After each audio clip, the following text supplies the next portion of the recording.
문재인 정부 들어서 첫 부동산 대책이 발표가 됐습니다. 자, 부동산 대책, 특정 지역에 대해서 핀세트로 집어내듯이 대책을 실시하겠다고 하는데 어떤 내용인지 그 내용 먼저 살펴보도록 하겠습니다. 먼저 알기 쉽게 좀 설명을 해주시죠. 오늘 발표한 부동산 대책의 핵심이 뭡니까? 네, 저 몇 가지 설명을 먼저 좀 드리겠습니다. 청약 조정 대상 지역이라는 게 있습니다. 네. 작년에 집값이 많이 오를 때 11월 3일에 소위 113 대책을 정부가 내놨을 때 도입한 그런 규제인데요. 서울의 25개구하고 경기도, 부산시 이런 그 부동산 경기가 많이 과열된 지역 37곳을 청약 조정 대상 지역으로 선정을 했는데요. 네. 여기에 3곳을 추가를 해서 경기 광명시, 부산 기장, 부산 진구를 포함을 해서요. 이들 지역에 대해서는 몇 가지 센 규제를 도입을 했습니다. 네, 어떤 규제가 적용이 되는 겁니까? 설명을 좀 해드리면요. 1순위 청약 자격을 세대주로 제한을 하고요. 네. 그다음에 재당첨 제한을 최근 5년 동안 당첨된 사실이 있으면은 청약을 신청을 하지 못합니다. 네. 그런 규제가 기존에 있었는데 그것과 더불어서 오늘 추가로 규제를 했는데요. 네. 바로 지금 화면에서 보시는 것처럼 대출 규제를 강화를 했습니다. 주택담보 인정 비율, 말하자면 집값에 비해서 얼마나 대출을 받을 수 있느냐 하는 네. 비율인데요. 지금까지는 70%까지 대출을 받을 수 있었는데 60%로 줄고요. 그다음에 DTI라는 것은 소득에 비해서 얼마나 대출을 받을 수 있느냐를 따지는 비율입니다. 네. 그것 역시 60%에서 50%로 대출 규제를 강화를 한 내용이 주요 내용입니다. 네, 그러니까 집값이 뛰는 것으로 의심되는 그 지역에 대해서는 그러니까 집값을 담보로 대출받을 수 있는 집값의 70%까지 대출을 받을 수 있었는데 네. 지금 60%로 그만큼 대출받을 수 있는 돈이 줄어든 거고요. 그렇죠. 그리고 또 두 번째로 내가 1년 동안 버는 연봉의 60%까지 가능했던 게 지금 50%로 줄었고 이렇게 되면은 집을 살 수 있는 돈이 적어지기 때문에 그만큼 집을 거래할 수 있는 그런 분위기가 수요가 줄어들겠죠. 그렇군요. 네. 예를 좀 하나 들어보면은요. 예를 네. 들어서 5억 원 하는 집을 대출을 받아서 산다라고 하면 지금까지는 70% 말하자면 3억 5천만 원까지 대출을 받을 수 있었는데 네. 앞으로는 60% 3억 원까지만 대출을 받을 수 있다. 네. 5천만 원이 줄어들게 되겠죠. 자, 그런데 과거 예를 보면은 이 주택담보 인정 비율 또는 총부채 상환 비율 이 두 가지를 강화하면 그러니까 좀 세게 옥죄면 부동산이 좀 경기가 안정이 되기도 한 사례가 있지요, 과거. 예, 부동산 114가 조사를 해봤더니 지금까지 과거 정부가 저런 LTV라든가 DTI 대출 규제를 실시를 했을 때 집값이 어떻게 됐느냐를 따져봤더니 상당히 많이 집값이 안정되는 효과가 있었다. 그런 조사 결과를 발표를 했습니다. 뭐 당연한 결과라고 할 수 있을 겁니다. LTV, DTI라는 것은 대출을 받아서 집을 살 수 있는 수요자층을 줄이는 그런 효과가 있거든요. 말하자면 집을 사려는 수요가 줄어들면 그만큼 집값은 떨어질 수밖에 없다. 뭐 자연스러운 결과라고 할 수 있겠죠. 네. 조금 전에 앞부분에 아까 잠깐 언급을 이미 좀 하셨는데 네. 아까 그 DTI 규제 이외에도 지금 여러 가지 말하자면 분양권 전매 제한 강화가 됐고요. 그러니까 지금 서울 전 지역에서 소유권 등기 이전 등기까지는 네. 분양권을 전매할 수가 없다. 이건 어떻게 되는지. 사실은 이 조치가 오늘 정부가 발표한 조치 중에 가장 주목되는 조치다 이렇게 말씀드릴 수 있겠습니다. 네. 지금까지는 분양을 받은 다음에 이 분양권을 내가 입주하기 전에도 얼마든지 사고 팔 수가 있었습니다. 네. 특히 서울 강남 4구 같은 경우에는 입주할 때까지 팔고 사고 하지 못했는데 나머지 지역 강북 지역 같은 경우에는 1년 6개월 정도만 사고 팔지 못하고 나머지 기간에는 얼마든지 사고 팔 수 있었습니다. 그래서 네. 작년에 만나본 부동산 전문가들이 이런 얘기를 했었습니다. 지금 부동산 분양 시장이 굉장히 과열이 되고 있는데 7, 80%는 투자 수요다. 네. 말하자면 들어와서 살려는 그런 실수요자라기보다는 분양권을 팔아서 단기적인 차익을 남기려는 이런 수요가 많다라는 얘기를 네. 했었거든요. 지금 이렇게 서울 전역에 걸쳐서 분양권을 사고 팔지 못하도록 규제를 하게 되면 그런 투자 수요가 상당히 많이 줄어들 것이다. 이렇게 네. 예측할 수 있겠습니다. 자, 투기 수요를 누르기 위해서 지금 재건축 규제도 강화한다 이 내용이 있는데 네. 이 내용도 설명해 주세요. 조금 전에 이제 강북 같은 경우에는 그렇게 부동산 전매 규제를 강화를 했다고 볼 수가 있겠고요. 강남을 겨냥한 조치가 바로 이 재건축 규제 강화인데요. 재건축 조합원이 지금까지는 넓은 집을 갖고 있다거나 비싼 집을 갖고 있다거나 여러 집을 갖고 있을 때 그 아파트를 재건축을 했을 때 몇 채까지 받을 수 있느냐, 3채까지 받을 수 있었습니다. 그런데 그걸 원칙적으로 한 채까지만 받을 수 있도록 이렇게 규제를 하게 되고요. 네. 말하자면 전용 면적 60제곱미터 이하를 껴서 받을 경우에는 예외적으로 2채까지 받을 수 있도록 네. 이렇게 규제를 강화하게 됩니다. 그렇군요. 자, 일단 부동산 시장이 좀 규제를 강화해서 지금 떠오르고 있는 이 열기를 좀 식히겠다 이 뜻인 것 같은데 네. 사실 올해 하반기에 지금 대단히 분양 물량이 쏟아져 나오기로 예정이 돼 있는 상황인 걸로 알고 있는데 예. 그러면 지금 올해 하반기도 힘들어지는 거 아닌가요? 이 분양 그렇습니다. 물량 다 어떻게 소화할까요? 서울에만 해도 2만여 가구가 네. 분양이 될 예정인데요. 저렇게 하반기에 분양 물량이 많아지면 공급이 늘게 되면 아무래도 집값은 자연스럽게 떨어지기 마련이거든요. 네. 거기에다가 최근에 미국이 금리를 올렸죠. 한국도 따라서 올릴 수밖에 없는 상황입니다. 네. 금리가 올라가면 이자 부담이 높아지겠죠.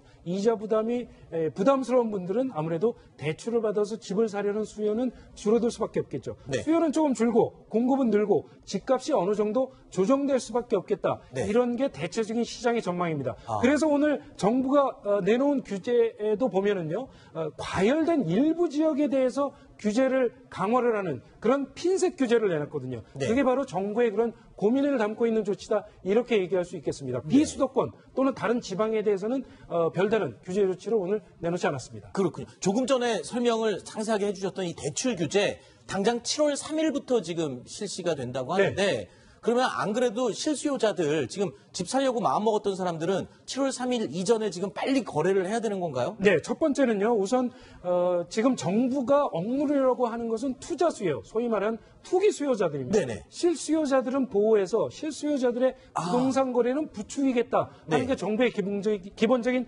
방침입니다. 그러니까 실수요자라고 하면은 부동산 거래를 특별히 피할 이유는 없겠습니다. 다만 네. 한 가지 주의를 해야 될 점은 내 돈은 별로 없고 대출을 많이 받아서 집을 사야 되겠다 네. 하는 분들은 금리가 앞으로 많이 오를 수밖에 없는 상황이기 때문에 조금 이자 부담이 얼마나 자신이 소화할 수 있는 부담인지를 네. 따져서 집을 사야 될 것 같다. 네. 이렇게 말씀드릴 수 있겠습니다. 자, 오늘 이 부동산 대책이 발표가 됐는데 이게 지금 전부가 아니라고 얘기가 들려요. 그러니까 오는 8월 되면은 조금 더 강력한 규제가 나올 수도 있다 이런 얘기가 나오고 있는데 이건 또 뭡니까? 그럼 네, 8월에 나오는 규제는 또 어떤 규제가 더 있나요? 네, 오늘 당국자가 이런 얘기를 했습니다. 이번 조치에도 집값이 잡히지 않고 네. 가계부채가 억제가 되지 않는다면 8월에 좀 더 강력한 규제를 내놓을 것이다. 사실 8월에 종합적인 가계부채 대책을 내놓을 예정인데요. 지금 거론이 되고 있는 강력한 규제 중에 하나가 DSR이라고 하는 총부채 원리금 상환 비율이라는 새로운 대출 규제가 있습니다. 네. 이거는 뭔가 하면요. LTV나 DTI는 부동산 담보대출에만 적용되는 규제입니다. 네. 그런데 DSR은 부동산 담보대출뿐만 아니라 일반 신용대출 또는 카드론 네. 모든 대출에 대해서 적용이 되는 거거든요. 그렇군요. 그만큼 더 대출 금액이 줄어들게 마련이죠. 꿀 수 있는 돈이 적어지는 그렇습니다. 거잖아요. 그러면 수요는 더욱더 줄어들 것이고요. 그렇군요. DSR을 도입할 수도 있다. 이런 얘기도 나오고 있고요. 뭐 다른 여러 가지 규제를 지금 검토를 하고 있는 것 같습니다. 전체적으로 보면 일단 부동산 투기를 하기 위해서 은행에서 빌리는 돈을 제한하게 해서 일단 뜨거운 지역은 좀 막아보겠다. 지금 그 얘기인 것 같은데 그런데요. 이 강남 집값 그리고 또 그 이외의 특정 지역의 집값은 단순히 투기뿐만 아니라 교육 문제 가지고도 집값이 들썩이기도 합니다. 그런데 이번 정권 들어서요. 자사고, 특목고 폐지를 지금 강력하게 추진하고 있는데 과거 정권에서도 사실은 이 자사고, 특목고를 폐지했던 시도가 있었어요. 그런데 이번 정권에서 이렇게 유난히 밀어붙이는 이유는 뭡니까? 예, 과거에도 이런 이야기들이 계속 선거 때마다 반복돼서 나오기도 했었는데요. 지금 정부에서는 교육부 장관 후보자나 그리고 서울, 경기 등 이 수도권 지역을 중심으로 한 주요 지역 교육감, 지역 교육감들이 모두 친전교조 성향 그리고 전교조 출신 이런 분들이 많이 당선되고 임명장을 받기 일보 직전이다 보니까 양쪽의 주장이 똑같이 일치가 되고 있습니다. 과거에는 서로 달랐거든요. 그래서 어느 한쪽이 폐지를 하려고 해도 잘 안 됐었지만 지금은 양쪽의 요구가 똑같이 일치되고 있기 때문에 그 어느 때보다도 자사고, 외고의 폐지가 현실화될 가능성이 아주 높은 시기입니다. 네. 근데 이 자사고, 자율형 사립고 사실 어떤 재정이나 이런 게 좀 분리가 돼 있고 자율성이 확보가 돼서 인기가 많지 않습니까? 또 특목고, 외고 이런 곳들은 소위 말해서 공부 좀 한다 하는 학생들이 모이는 그런 학교로 알고 있는데, 자, 그런데 이게 이 폐지하고 이 학교를 다 폐지해버리면 그냥 다 일반 고등학교처럼 돼버리는 거 아니까? 과거에 그 고등학교 평준화가 떠오르는데 그거랑 비슷한 건가요? 그냥 그런 상태로 돌아가는 거죠. 지금 이제 교육당국에서 교육감들이 왜 자사고 외고를 폐지해야 되느냐라고 주장을 하는 그 근거는 이 자사고 외고 때문에 일반고 교육 현장이 황폐화되고 있다. 공고육이요. 이렇게 보고 있습니다. 예. 그러니까 이 학생들이, 우수한 학생들이 모두 빠져나가서 텅 비은 그 학교, 그런 교육 현장, 우수한 자원이 없다. 그리고 좋은 학교, 인류 학교들이 있고 내가 다니는 일반교 2류 학교가 있다. 이런 위화감을 느끼는 상황에서 어떻게 정상적인 공교육이 진행이 될 수 있겠느냐. 그렇기 때문에 이런 현상의 모든 책임은 자사고와 외고에 있다. 이렇게 보고 있기 때문에 이런 학교들을 모두 폐지하겠다라고 하는 것이고, 그냥 일반고와 똑같은 배정 방식으로 학생들을 배정하겠다. 그러니까 현재 운영되고 있는 고급 평준화 제도, 이런 것들이 자사고와 외고에도 적용이 된다. 이렇게 네. 보시면 되겠습니다. 그런데 이 정부에서 이렇게 강력하게 추진을 하더라도 지금 현재는 법적으로 이 자사고, 외고, 특목고를 그냥 폐지할 수는 없다면서요. 그 이유가 뭡니까? 법령에 규정이 되어 있기 때문입니다. 네. 현재 고등학교 1학년, 어느 학교든지 외고든지 자사고든지 1학년 다니는 학생들은 졸업할 때까지 자기가 다니는 학교가 폐지되는 일은 없습니다. 왜냐하면 이 자사고나 외고 같은 경우에는 관련 법령에 따라서 5년마다 평가를 받습니다. 가장 최근에 있었던 평가가 2014년입니다. 그래서 현재 운영이 되고 있는 자사고나 외고라면 최소한 2014년에는 평가를 받았을 겁니다. 그렇기 때문에 2019년까지는 학교의 문패를 그대로 유지할 수가 있습니다. 그런데 2019년이 되면 전국적으로 자사고 25곳이 다시 평가를 받아야 하는 시기가 되기 때문에 네. 이재정 경기교육감 같은 분들은 내가 교육감으로 계속 한다면, 그러니까 내년에 지방선거가 있으니까 다시 출마하겠다라는 선언과 다름이 없는데요. 그때 되면은 모두 인가하지 않겠다 이렇게 얘기를 했기 때문에 그 시기에 가면은 평가 기준에 따라서 뭐 거의 다 떨어지겠습니다만 그 시기가 되기 전까지는 일단 유지를 할 수 있다 이렇게 네. 보시면 되겠습니다. 자, 그런데 이 정권 들어서 이 마음만 먹으면 방법은 얼마든지 또 만들 수 있는 거 아닌가요? 사실 이 교육감들의 방법을 한번 볼까요?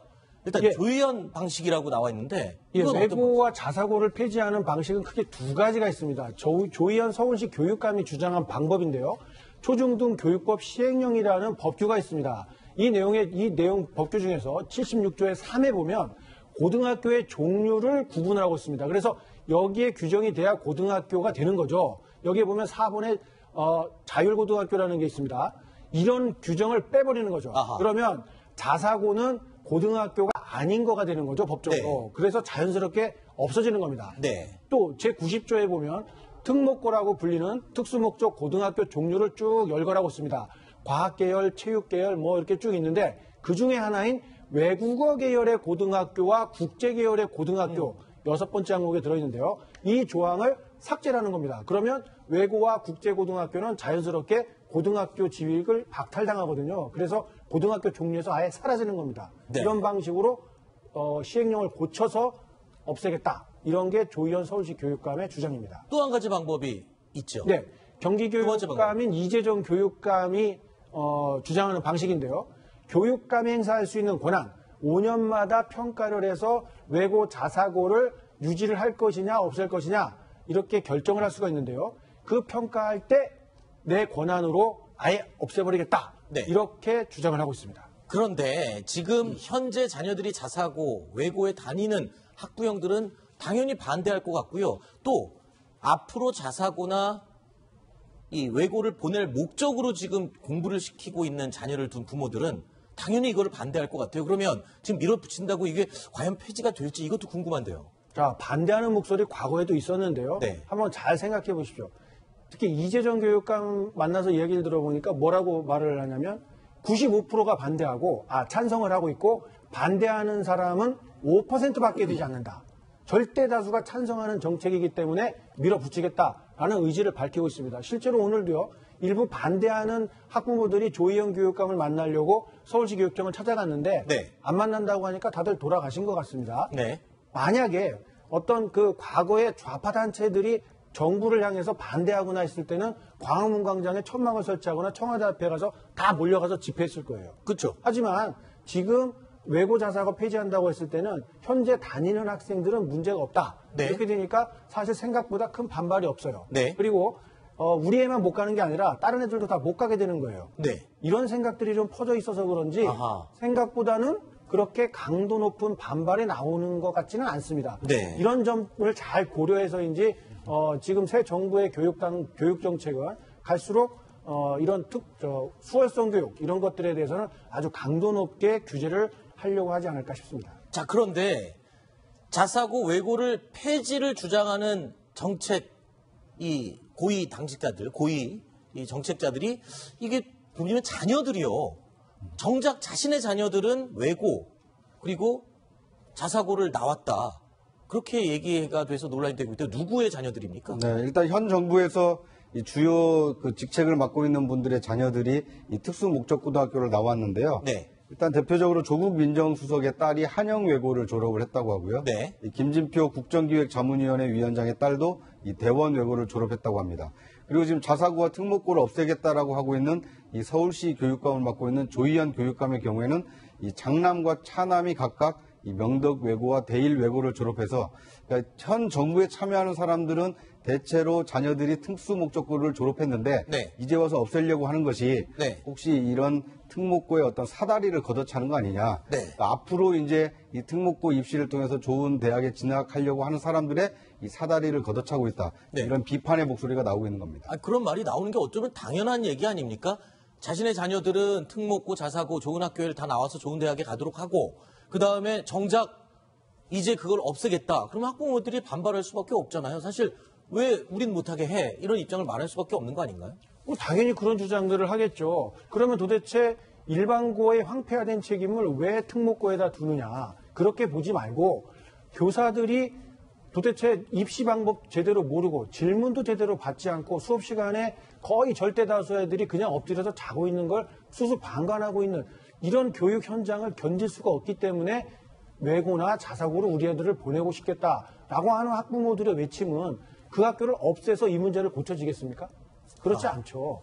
교사들을 어떻게 하면 자질을 끌어올리고 학생들의 수준에 맞는 수업을 어떻게 하면 진행할 수 있을까? 네. 이걸 현실적으로 인정해야 되는데 그냥 수수방관하고 내신면 끝나서 고3 학생들이 학원으로 가는 그런 현실을 방치한 채 사교육 심화시키는 네. 문제점들을 자사고와 외고가 있다라고 그냥 대문만 쾅쾅쾅 친다고 해서 네. 이 황폐화된 일반고가 교육 현실이 좋아지는 게 아니거든요. 네. 이런 개선 방안부터 내놔야지. 그리고 나서 이 학교들의 어떤 문제점들을 지적한다면 객관적으로 호응을 얻을 수 있을 것 같습니다. 하지만 이렇지 않고서는 너무 일방적으로 진행을 하는 것은 네네. 수월성 교육, 국제적인 경쟁력을 떠나서 안에서 일반고에 한번 가서 어떻게 하고 있는지 한번 보고 나서 그런 이야기들을 했으면 좋겠습니다. 네. 그런데요.